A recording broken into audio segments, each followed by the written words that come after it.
Assalamualaikum warahmatullahi wabarakatuh. Selamat pagi anak-anak, selamat pagi ya bunda. Untuk pembelajaran kelas 4 SD, tema 7, indahnya keragaman di negeriku. Subtema 1, keragaman suku bangsa dan agama di negeriku.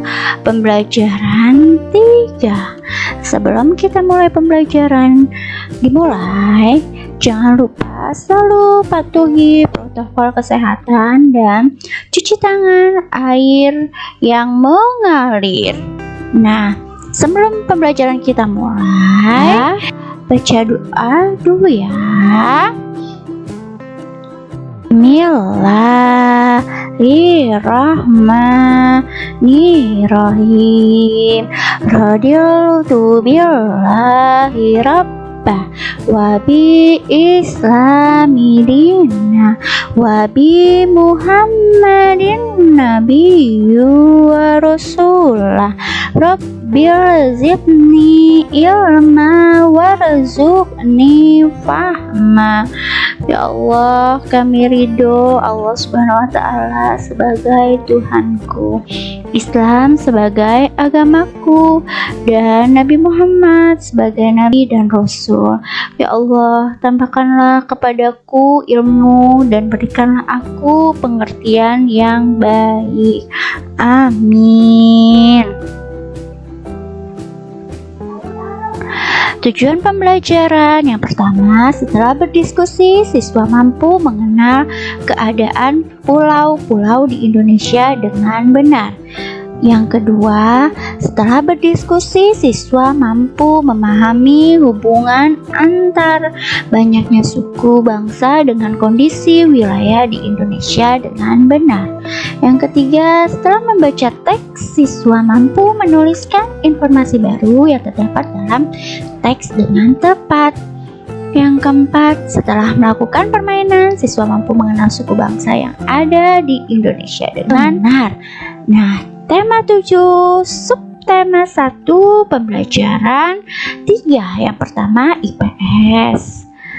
Mengidentifikasi keragaman sosial, ekonomi, budaya, etnis, dan agama di provinsi setempat sebagai identitas bangsa Indonesia serta hubungannya dengan karakteristik. Yang kedua, PPKN. Mensyukuri berbagai bentuk keragaman suku bangsa, sosial, dan budaya di Indonesia yang terikat persatuan dan kesatuan bahasa Indonesia. Yang ketiga, menggali pengetahuan baru yang terdapat pada teks. Yuk kita simak pembelajaran berikut ini dan persiapkan buku serta alat tulisnya ya anak-anak. Yang pertama, kita masuk pembelajaran IPS. Nah, mengapa di Indonesia terdapat berbagai suku nih anak-anak bangsa? Nah, ayo kita amati peta berikut ini nih anak-anak nih. Nah, samakah kondisi penduduk di seluruh wilayah Indonesia? Jawabannya, kondisi penduduk di seluruh wilayah Indonesia berbeda-beda nih anak-anak karena jarak pulau yang berjauhan mengakibatkan keragamannya beragam penduduknya di Indonesia. Ada Bali, Jawa Timur, Jawa Tengah, Jawa Barat, dan lain sebagainya ya. Sangat berbeda-beda. Berikutnya, di Indonesia terdapat beragam suku bangsa. Apa penyebabnya? Nah, di Indonesia ini terdapat banyak suku bangsa. Ada beberapa faktor. Nah, apa saja kah faktor-faktor yang menjadi penyebabnya? Lalu, adakah hubungannya dengan kondisi wilayah di Indonesia nih anak-anak? Nah, kita simak ya. Nah, lihat faktor-faktor penyebab keragaman masyarakat di Indonesia, anak-anak. Di Indonesia terdapat banyak keragaman, misalnya suku bangsa, bahasa, agama, dan budaya. Banyak faktor yang menyebabkan terjadinya keragaman dalam masyarakat Indonesia. Beberapa faktor yang dimaksudnya itu ada 5. Yang pertama, letak strategis wilayah Indonesia. Letak Indonesia sangat tragis nih anak-anak, yaitu berada di antara Samudra Hindia dan Samudra Pasifik. Indonesia juga berada di antara benua Asia dan benua Australia nih anak-anak. Letaknya sangat strategis, lalu menjadikan Indonesia berada di tengah-tengah lalu lintas perdagangan. Para pedagang dari berbagai negara datang ke Indonesia. Mereka membawa agama, adat istiadat, dan kebudayaan dari negaranya.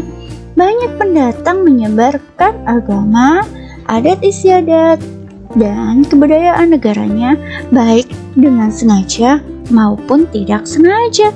Yang kedua, kondisi negara kepulauan. Keadaan geografi Indonesia merupakan wilayah kepulauan yang terdiri antara 13.466 pulau. Berdasarkan dari data www.bakosurtanal.go.id nih anak-anak. Banyak pulau di Indonesia menyebabkan penduduk yang menempati satu pulau atau sebagian dari suatu pulau tumbuh menjadi kesatuan suku bangsa. Tiap-tiap suku bangsa memiliki budaya sendiri. Oleh karena itu, di Indonesia ada banyak suku bangsa dengan budaya yang berbeda. Lalu, faktor penyebab yang ketiga adalah perbedaan kondisi alam. Nah, di negara Indonesia nih anak-anak sangat luas dan terdiri atas 13.466 pulau. Tiap-tiap pulau dibatasi oleh lautan. Selain itu, Indonesia merupakan negara vulkanis dengan banyak pegunungan, baik gunung berapi maupun bukan gunung berapi. Keadaan alam Indonesia tersebut mempengaruhi keanekaragaman masyarakat. Kehidupan masyarakat pantai berbeda dengan kehidupan masyarakat pegunungan. Masyarakat pantai lebih banyak memanfaatkan laut untuk mempertahankan hidupnya, yaitu dengan menjadi nelayan. Sebaliknya, masyarakat yang tinggal di lereng pegunungan memiliki upaya sendiri untuk mempertahankan hidupnya. Mereka lebih memilih mata pencarian yang berkaitan dengan relief alam pegunungan, misalnya sebagai peternak atau petani sayur. Lalu bagaimana ya anak-anak dengan masyarakat yang tinggal di kota? Nah, masyarakat yang tinggal di kota tentu tidak akan menjadi nelayan. Masyarakat kota cenderung untuk membuka usaha, bekerja di kantor, atau bekerja di pabrik. Nah, berikutnya faktor yang keempat, keadaan transportasi dan komunikasi. Kemajuan dan keterbatasan sarana transportasi dan komunikasi dapat mempengaruhi perbedaan masyarakat di Indonesia. Kemudahan sarana transportasi dan komunikasi memudahkan masyarakat berhubungan dengan masyarakat lainnya.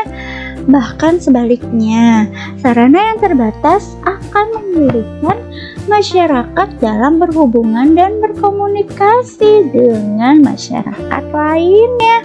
Kondisi ini menjadi penyebab keragaman masyarakat di Indonesia. Faktor penyebab yang kelima adalah penerima masyarakat terhadap perubahan.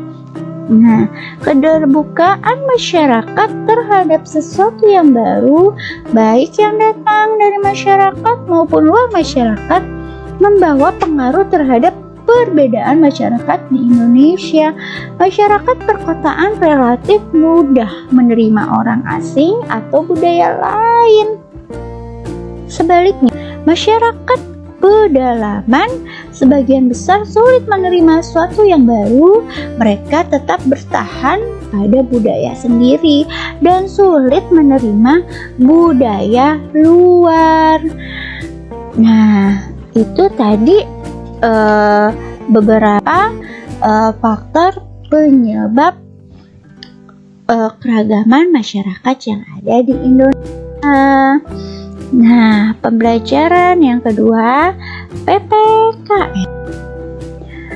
Nah, itulah faktor-faktor yang menyebabkan terjadinya perbedaan dalam masyarakat Indonesia. Bagaimana dengan kondisi di daerahmu, anak-anak? Lalu, faktor apa saja yang menyebabkan suku bangsa di daerahmu berbeda dengan daerah lain?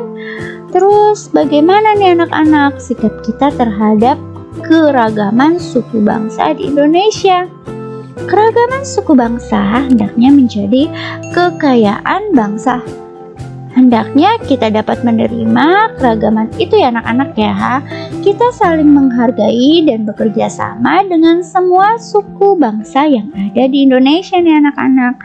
Dengan cara kita bekerja sama dan saling menghargai, kita akan hidup damai. Meskipun berbeda-beda, tetapi kita harus tetap satu jua dengan simbol Bhinneka Tunggal Ika. Pembelajaran ketiga, bahasa Indonesia.